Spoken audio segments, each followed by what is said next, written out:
अस्सलामुअलैकुम रहमतुल्लाहि व बरकातुहू। आप देख रहे हैं मेरा यूट्यूब चैनल और मैं हूं गुलाम नबी मदनी।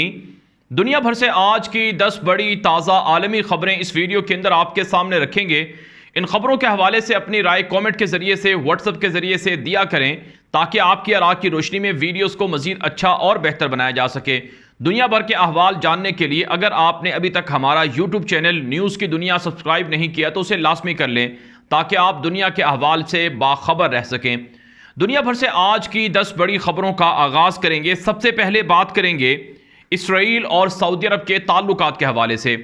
नाज़रीन किराम, अमरीका के सदर जो बाइडन विजिट कर रहे हैं मशरक़ वुस्ता का, जिसमें वो इसराइल का भी दौरा करेंगे, फ़लस्तीन का भी दौरा करेंगे और इसी तरह से वो सऊदी अरब का भी विजिट कर रहे हैं। बल्कि इसराइली मीडिया पर यह रिपोर्ट नशर हो रही है कि अमरीकी सदर जो बाइडन तिल अबीब से बराह रास्त जद्दा के लिए सफ़र करेंगे और पहली मरतबा तारीख़ में होगा कि इसराइल के क़याम के बाद कोई भी जहाज़ इसराइल से बराह रास्त जद्दा तक आए, जद्दा एयरपोर्ट पर लैंड करे। नाज़रीन किराम, अमरीकी सदर के दौरा मशरक़ वुस्ता के हवाले से तैयारियां जारी हैं, इसराइल के अंदर भी और सऊदी अरब के अंदर भी। आज जो एक बड़ी खबर सामने आई है वो ये है कि इसराइल के जहाज़, जिसके बारे में दावा है कुछ इदारों का और कुछ इसराइली मीडिया का, कि इसराइली मोसाद एजेंसी का ज़ेर इस्तेमाल जो जहाज़ था वो रियाज़ के अंदर उतरा है और रियाज़ के अंदर जो इसराइली मोसाद एजेंसी का जहाज़ आया है ये दरअसल जो बाइडन के दौरे की तैयारियों के सिलसिले में आया है। आप जानते हैं अमरीकी सदर जो बाइडन की सिक्योरिटी के हवाले से सख्त इंतज़ामात किए जा रहे हैं, तो इस सिलसिले में इसराइल की जो मोसाद एजेंसी है उसका ये जहाज़ रियाज़ के अंदर उतरा है। इसराइली मीडिया और इसराइली सहाफ़ी ये दावे कर रहे हैं।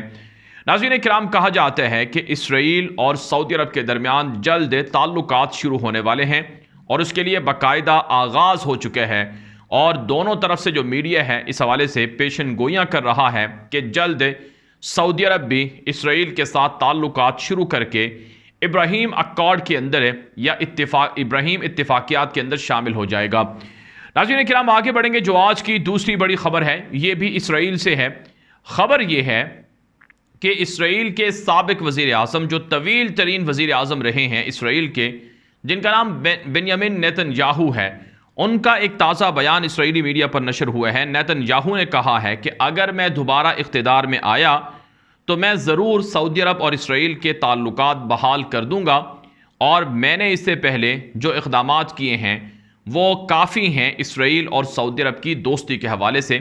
आप जानते हैं नेतन्याहू को तकरीबन 10-11 साल के बाद इख्तिदार से बेदखल होना पड़ा था जब उनकी सियासी जमात हार गई थी और उनके मुकाबले में जो उनके मुखालिफिन थे उन्होंने इत्तिहाद कर लिया था, जिसमें आप जानते हैं इससे पहले अब जो इस वक्त हुकूमत है वो यार लबेद की है और इससे पहले नफ्ताली बेनेट वज़ीर आज़म रह चुके हैं। तो अब इसराइल और सऊदी अरब के हवाले से जो दोस्ती है इसकी एलानिया गुफ्तो शुनीद हो रही है। आगे बढ़ेंगे। जो आज की तीसरी बड़ी खबर है ये बड़ी इंपॉर्टेंट खबर है। ये नाज़रीन किराम खबर है ईरान और रूस के ताल्लुकात के हवाले से। खबर यह है कि अमेरिका ने दावा किया है कि ईरान बड़े पैमाने पर ड्रोन तैयारे तैयार करके रूस को फराहम कर रहा है। रूस और यूक्रेन की जंग में ईरानी ड्रोन तैयारे इस्तेमाल हो रहे हैं और ईरान ने 100 से ज़ायद मज़ीद ड्रोन तैयारों की खेप तैयार करके रूस को फराहम की है। ये अमेरिका ने दावा किया है और अमेरिका ये कहता है कि ईरान और रूस के दरमियान जो गठजोड़ है वो शाम के अंदर भी है और वो लीबिया के अंदर भी है और बाकी मुल्कों में भी है और रूस और यूक्रेन की जंग में भी है। हम ईरान के ख़िलाफ़ मज़ीद पाबंदियाँ लगाएंगे कि ईरान ड्रोन तैयारे तैयार करके वो रूस को फराहम ना करे। नाज़रीन किराम, वैसे रूस है दुनिया के अंदर ना सिर्फ ड्रोन तैयारे बनाने में मशहूर है बल्कि दुनिया के दीगर असलहे और टेक्नोलॉजी में भी रूस है सबसे आगे है। लेकिन इसके बावजूद ईरान भी ड्रोन तैयारे बनाता है और ईरान के ड्रोन तैयारों के हवाले से इसराइल और अमरीकी मीडिया दावा करता है कि इनके पास बड़े ख़तरनाक ड्रोन हैं।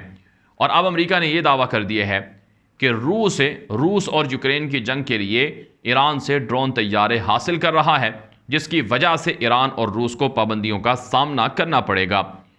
नाज़रीन किराम, आगे बढ़ेंगे। जो आज की चौथी बड़ी खबर है ये फ़लस्तीन से है।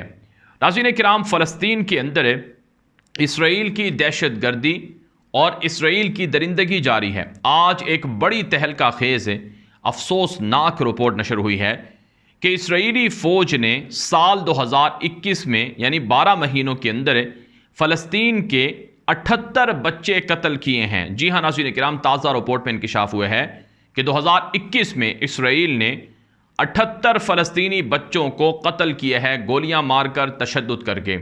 और ये इंसानी हकूक़ के इदारों की जानिब से रिपोर्ट नशर हुई है। तो ये इसराइल का आईना है कि वो निहत्ते फ़लस्तीनी बच्चों की ज़िंदगियां भी ख़त्म कर रहा है। तो क्या ऐसे दहशतगर्द मुल्क से किसी मुसलमान मुल्क को ताल्लुकात रखने चाहिए? यकीनन मुसलमानों का इसमें जो जवाब है वो इनकार में है कि ये तो फ़लस्तीन का सौदा करने के मुतरादिफ है और ये फ़लस्तीनियों के खून को और उनकी कुर्बानियों को भुलाने के मुतरादिफ है। इसलिए जो भी फ़लस्तीनी हैं वो इसराइल और सऊदी अरब या फिर इसराइल और अरब दुनिया और इस्लामी दुनिया के ताल्लुकात पर सख्त नाला हैं और तनकीद कर रहे हैं, मजम्मत कर रहे हैं। आगे बढ़ेंगे। जो आज की 5वीं बड़ी खबर है ये तुर्की से है। नाज़रीन किराम, तुर्की की जानिब से दावा किया गया है कि कुर्द बागी जो तुर्की पर हमला करते हैं शाम से और इराक से, ये बड़े पैमाने पर बच्चों को पीकेके नामी तंजीम के अंदर भर्ती कर रहे हैं। ये एक दहशतगर्द तंजीम है पीकेके, जिसे तुर्की ने दहशतगर्द तंजीम डिक्लेयर कर रखा है। तुर्की का दावा है कि यह तंजीम कुर्द बागियों की दहशतगर्द तंजीम है जो शाम से इराक से तुर्की पर हमले करती है और इनका हदफ है तुर्की को तोड़ना है और कुर्दिस्तान बनाना है, जिससे खित्ते के ममालिक को तकसीम किया जाएगा और उनके वसाइल को लूटा जाएगा। और तुर्की ये भी दावा करता है कि पीकेके नामी तंजीम को यूरोप और अमरीका सपोर्ट करते हैं। आगे बढ़ेंगे। जो आज की 6ठी बड़ी खबर है ये चाइना से है। नाज़रीन किराम, चीन के वज़ीर ख़ारजा वांग ज़ई का ताज़ा बयान आलमी मीडिया पर नशर हो रहा है, जिसमें चीनी वज़ीर ख़ारजा ने कहा है कि एशियाई ममालिक को ग्लोबल ताकतों के आगे शतरंज के मोहरों की तरह इस्तेमाल नहीं होना चाहिए। अपने फ़ैसले खुद करें, आज़ाद रहें, किसी की ग़ुलामी कबूल ना करें। चीनी वज़ीर ख़ारजा ने यह बयान एक ऐसे मौके पर दिया है जब एशिया की मुख्तलिफ रियासतें और मुख्तलिफ ममालिक अमरीका के सामने सरनगू हैं और अमरीका की ग़ुलामी की दलदल के अंदर धंसे जा रहे हैं और अमरीकी ग़ुलामी का तोग गर्दनों के अंदर डाले हुए खुशियां मना रहे हैं। इसमें पाकिस्तान भी है, इसमें बांग्लादेश भी है और इसके अंदर जो साउथ एशिया के दीगर ममालिक हैं वो भी हैं। चाइना ने वार्निंग दी है और तमाचा मारा है कि अगर दुनिया के अंदर आज़ादी चाहिए और ख़ुद मुख्तार और अपनी सलामती अजीज़ है तो आज़ादी से फ़ैसले करें और अमरीका की ग़ुलामी ना करें और किसी के आगे इस्तेमाल ना हो। और ये पाकिस्तान के अंदर जो रजीम चेंज ऑपरेशन हुआ है और उसके जो किरदार हैं उनके मुंह पर भी खुला तमाचा है जो कि चाइना की जानिब से मारा गया है। आगे बढ़ेंगे। जो आज की 7वीं बड़ी खबर है यह मकबूजा कश्मीर से है। नाज़रीन किराम, श्रीनगर के अंदर कश्मीर में पुलिस की तहवील में एक भारतीय नौजवान को तशद्दुद करके, कश्मीरी नौजवान को, मुसलमान नौजवान को तशद्दुद करके शहीद कर दिया गया है। रिपोर्ट में बताया गया है कि चोरी के इल्ज़ाम में इस कश्मीरी नौजवान को गिरफ्तार किया गया था। पुलिस ने तहवील में इतना तशद्दुद किया कि यह नौजवान शहीद हो गया और फिर इसके घर वालों के हवाले किया तो कहा गया कि ये बेहोश है, लेकिन जब हस्पताल पहुँचाया गया तो हस्पताल में जो डॉक्टर्स हैं उन्होंने कहा कि ये तो मर चुका है। तो ये जुल्म भारत कश्मीर के अंदर मुसलमानों के ख़िलाफ़ कर रहा है। इसके अलावा जो एक और ख़बर है वो बड़ी अफसोसनाक है। ख़बर ये है कि भारतीय एजेंसियां जो कश्मीर के अंदर यतीम बच्चों को गोद लेती हैं उनको कत्ल कर रही हैं। 800 से ज़ायद ऐसे बच्चे जो कश्मीर के अंदर भारतीय एजेंसियों के तहवील में रहे उनको कत्ल कर दिया गया है। ये भी ताज़ा तरीन इंकशाफ सामने आया है। कितने अफसोस की बात है कि मकबूजा कश्मीर के अंदर ये जुल्म हो रहे हैं। आगे बढ़ेंगे नाज़रीन किराम। जो आज की 8वीं बड़ी खबर है ये पाकिस्तान, बांग्लादेश और दीगर ममालिक के अंदर खौफनाक बारिशों से होने वाले नुकसानात के हवाले से है। रिपोर्ट ये सामने आ रही है कि मुख्तलिफ मुल्कों में जो मानसून की बारिशें हो रही हैं इनकी वजह से बड़ी तबाही फैली हुई है।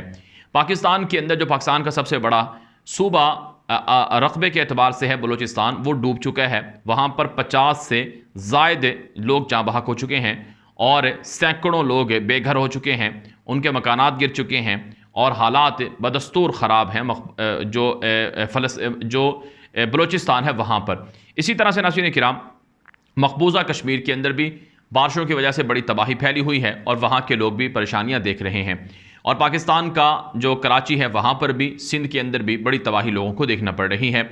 साथ नाज़रीन किराम, भारत के अंदर भी तबाहकारियाँ जारी हैं और मुख्तलिफ रियासतों में, बिलखुसूस गुजरात में और बाकी जगहों पर बारिश का पानी घरों के अंदर घुस गया है और बांग्लादेश के अंदर, नेपाल के अंदर है, मालदीव के अंदर है और दीगर मुल्कों में बारिशों की तबाहकारियाँ जारी हैं, जिससे दर्जनों लोग मारे गए हैं, ज़ख्मी हुए हैं और हुकूमती इंतज़ामात की भी कली खुल गई है। इन तमाम मुल्कों में हुकूमती इंतज़ामात बारिशों से निमटने के लिए नहीं किए गए थे, जिसकी वजह से बड़ी तबाही देखने में आ रही है। आगे बढ़ेंगे। जो आज की 9वीं बड़ी खबर है, ये नाज़रीन किराम बर्मा म्यांमार से है। खबर यह है कि म्यांमार के जो फौजी सरबराह हैं, उन्होंने रूस का दौरा करने का ऐलान किया है। रिपोर्ट में ये सामने आ रहा है कि वहाँ बर्मा की जो न्यूज़ एजेंसी है उसने दावा किया है कि रूस की जानिब से दावत मिली है म्यांमार के फ़ौजी सरबराह को, जो वहाँ मास्को के अंदर रूसी स्पेस इदारे के सरबराह के अलावा न्यूक्लियर एजेंसी के आला एहलकारों से भी मुलाकातें करेंगे। इससे पहले आप जानते हैं कि जो बर्मा की जो खातून सरबराह थी आंग सान सू की, उनकी हुकूमत का तख्ता उलटने के बाद बर्मा पर अब फ़ौजी हुकूमत है और इस पर मगरबी पाबंदियाँ भी लगी हुई हैं।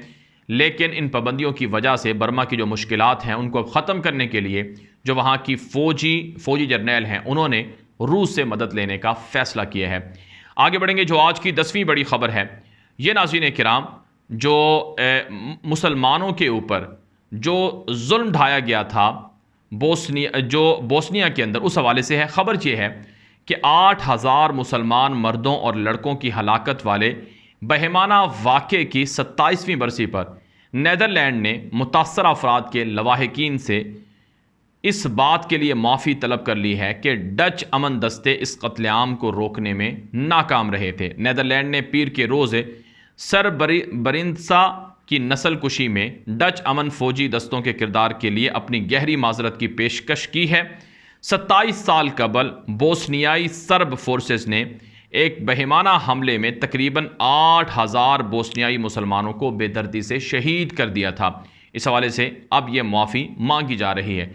यूरोप के अंदर मुसलमानों की जो नस्ल कुशी है आज भी जारी है। वहाँ इस्लामोफोबिया के वाक़यात रिपोर्ट हो रहे हैं, मुसलमानों पर तशद्दुद की जो वारदातें हैं वो भी सामने आ रही हैं। बहरहाल नाज़रीन, ये थी दुनिया भर से अब तक की 10 बड़ी ताज़ा आलमी खबरें। इन खबरों के हवाले से अपनी राय कमेंट के जरिए से पहुंचाएं। ये वीडियो दोस्तों के साथ नशर कर लें ताकि वो भी मालूमात हासिल कर सकें। और इसी तरह से मज़ीद खबरों के लिए हमारा यूट्यूब चैनल न्यूज़ की दुनिया है, उसे लास्ट में सब्सक्राइब कर लें। अब तक के लिए इतना ही, इजाज़त दीजिए। अस्सलामु अलैकुम व रहमतुल्लाहि व बरकातुहू।